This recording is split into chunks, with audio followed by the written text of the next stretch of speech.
ಹರೇ ಶ್ರೀನಿವಾಸ. ಹರಿ ಓಂ. ಎಲ್ಲರಿಗೂ ಸರಸ್ವತಿ ಶ್ರೀವಾರಿ ಚಾನಲ್ಗೆ ಸ್ವಾಗತ.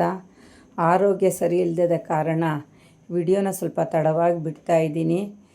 ನಾಳೆ ವಿಶೇಷವಾಗಿ ಶರತ್ ಪೌರ್ಣಮಿಯ ವಿಶೇಷವಾಗಿ ಪೂಜೆ ಹೇಗೆ ಮಾಡಬೇಕು ಅನ್ನೋದ್ರ ಬಗ್ಗೆ ಹೇಳೋಣ. ನಾಳೆ ವಿಶೇಷವಾಗಿ ಶರತ್ ಪೌರ್ಣಮಿ ಇರುವ ಕಾರಣ ತಾಯಿ ಮಹಾಲಕ್ಷ್ಮಿ ಜನಿಸಿದ ದಿನ ಅಂತಲೇ ಪುರಾಣದಲ್ಲಿ ಇದೆ. ಹಾಗಾಗಿ ಮಹಾಲಕ್ಷ್ಮಿಗೆ ಜನಿಸಿದ ಈ ದಿನ ನಾವೆಲ್ಲ ಎಂಥ ಭಾಗ್ಯಶಾಲಿಯರು ಅಂದರೆ, ತಾಯಿನ ನಮ್ಮ ಮನೆಗಳಿಗೆ ಆಹ್ವಾನ ಮಾಡ್ಕೋಬೇಕು. ನಾವು ಹೊಸ್ತಿಲು ಪೂಜೆ, ಬಾಗಿಲು ಪೂಜೆ ಎಲ್ಲ ಮಾಡಿ ಮನೆಯಲ್ಲೆಲ್ಲ ನಾವು ದೇವ್ರ ಮನೆ ಅಲಂಕಾರ ಎಲ್ಲ ರೆಡಿ ಮಾಡಿಕೊಂಡು ನಾವು ಪೂಜೆ ಮಾಡ್ಕೊಳ್ಳೋಣ. ಸಂಜೆ ಏನು ಚಂದ್ರೋದಯ ಆಗೋ ಟೈಮಲ್ಲಿ ಚಂದ್ರನ ಪ್ರೀತಿವಾದ ವಾರ ಸೋಮವಾರನೇ ನಮಗೆ ಈ ಪೌರ್ಣಮಿ ಬಂದಿರೋದ್ರಿಂದ ಚಂದ್ರನಿಗೆ ತುಂಬ ಇಷ್ಟ ಅಂತೆ. ಹಾಗಾಗಿ ಶ್ರೀರಾಮಚಂದ್ರ ಶ್ರೀಕೃಷ್ಣ ಪರಮಾತ್ಮ ನಾನು ಚಂದ್ರನ ಆಗ್ತೀನಿ ಎಂದಾಗ ಶ್ರೀರಾಮಚಂದ್ರ ಶ್ರೀಕೃಷ್ಣ ಚಂದ್ರ ಅಂತ ಅವ್ರಿಗೆ ದೇವಾನುದೇವರು ಹೆಸರು ಕೊಟ್ಟಿದ್ರಂತೆ. ಮುಕ್ಕೋಟಿ ದೇವರುಗಳು ಸಹ ಭೂಲೋಕಕ್ಕೆ ಬಂದು ಒಂದು ಪುಣ್ಯ ಸ್ನಾನ ಮಾಡಿ ಅವರು ಆಶೀರ್ವಾದ ಮಾಡಿದ್ರಂತೆ.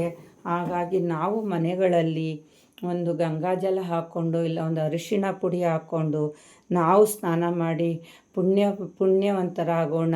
ಆ ತಾಯಿ ಕೃಪೆಗೆ ಪಾತ್ರರಾಗಿ ಆ ತಾಯಿ ಆರಾಧನೆ ಪೂಜೆ ಅಷ್ಟೋತ್ತರ ಲಲಿತಾ ಸಹಸ್ರನಾಮ ವಿಷ್ಣು ಕೃಷ್ಣ ಲಕ್ಷ್ಮೀ ಅಷ್ಟೋತ್ತರನ ಹೇಳಿ ನಮ್ಮ ಕರ್ಮನೆಲ್ಲ ಕಳೆದು ಆ ಭೂಲೋಕಕ್ಕೆ ಬಂದಿರೋ ಅಂಥ ನಮ್ಮ ಮಹಾಲಕ್ಷ್ಮಿನ ಆಹ್ವಾನ ಮಾಡ್ಕೊಳ್ಳೋಣ.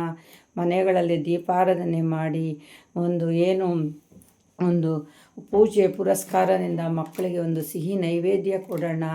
ಹಾಲಿನಿಂದ ಮುಖ್ಯವಾಗಿ ಒಂದು ನೈವೇದ್ಯ ಮಾಡಿ, ಹಾಲಿನಿಂದ ಒಂದು ಪಾಯಸ ಮಾಡಿ ಇಲ್ಲ ಅಕ್ಕಿಯಿಂದ ಒಂದು ಪಾಯಸ ಮಾಡಿ ಒಂದು ನೈವೇದ್ಯ ತೋರಿಸಿ. ಯಾಕೆಂದರೆ ಚಂದ್ರನಿಗೆ ಪ್ರೀತಿವಾಗಿರೋದು. ಆದಷ್ಟು ಒಂದು ಹಾಲಿನಿಂದ ಚಂದ್ರನ ಬಿಂಬ ನೋಡೋದಕ್ಕೆ ಪ್ರಯತ್ನ ಮಾಡಿ. ಯಾಕಂದರೆ ಚಂದ್ರನ ಬಿಂಬ ಹಾಲೊಳಗಡೆ ಬಿದ್ದರೆ ನಮ್ಮ ಕರ್ಮಗಳೆಲ್ಲ ಕಳೆಯುತ್ತಂತೆ. ಮನೆ ಮಂದಿಗಳೆಲ್ಲ ನಿಮ್ಮ ಮನೆ ಬಾಗಿಲಲ್ಲೋ ಇಲ್ಲ ಮನೆ ಮೇಲೋ ಹೋಗಿ ಆ ಸ್ವಾಮಿ ಬಿಂಬ ಬೀಳೋತ್ತವ ಇಟ್ಕೊಂಡು ಆದಷ್ಟು ಪ್ರಯತ್ನ ಪಡಿ. ಆ ಚಂದ್ರನ ಬಿಂಬ ನಮ್ಮ ಹಾಲಿನ ಮೇಲೆ ಬಿದ್ದರೆ ನಮಗೆ 100 ಜನ್ಮದ ಪುಣ್ಯ ಬಂದು ಪಾಪಗಳೆಲ್ಲ ಕಳೆಯುತ್ತದೆ. ಆದಷ್ಟು ಈ ವಿಶೇಷವಾದ ಪೌರ್ಣಮಿ ನಿಮಗೆಲ್ಲ ಒಳ್ಳೆಯದಾಗಲಿ. ನೀವು ಪೂಜೆ ಪುರಸ್ಕಾರ ಮರಿದಂಗೆ ಮಾಡಿ. ಶ್ರೀಮಾನ್ ಮಹಾಲಕ್ಷ್ಮಿಗೂ ಹುಟ್ಟಿದಂಥ ಈ ದಿನ ಈ ಪೂಜೆ ಮಾಡೋದ್ರಿಂದ ದಾಂಪತ್ಯದಲ್ಲಿ ಮಕ್ಕಳಲ್ಲಿ ಯಾವುದೇ ಒಂದು ಕಲಹ ಇದ್ದರೂ ಹೋಗಲಾಡಿಸಿ ಸಂಸಾರ 100 ವರ್ಷ ಸುಖವಾಗಿ ಚೆನ್ನಾಗಿರುತ್ತೆ. ಮಕ್ಕಳಿಗೆ ವಿದ್ಯಾಭ್ಯಾಸ ಇರುತ್ತೆ, ಹಣದ ತೊಂದರೆ ಇರಲ್ಲ, ಆರೋಗ್ಯವೆಲ್ಲ ದೂರ ಆಗುತ್ತೆ. ಆದಷ್ಟು ಈ ಪೂಜೆ ಮಾಡಿ ಮತ್ತು ಚಂದ್ರನ ನೋಡೋದೇನ ಮರಿಬೇಡಿ. ನನ್ನ ಈ ಮಾತುಗಳಲ್ಲಿ ಏನಾರ ತಪ್ಪಿದರೆ ಕ್ಷಮೆ ಇರಲಿ.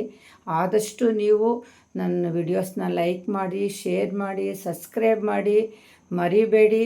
ಪೌರ್ಣಮಿ ವಿಶೇಷವಾದ ಪೌರ್ಣಮಿ ಸೋಮವಾರ ಬಿದ್ದಿರೋದ್ರಿಂದ ಪ್ರತಿಯೊಬ್ಬರೂ ಆ ಚಂದ್ರನ ಆರಾಧನೆ ಮಾಡಿ ಲಕ್ಷ್ಮಿ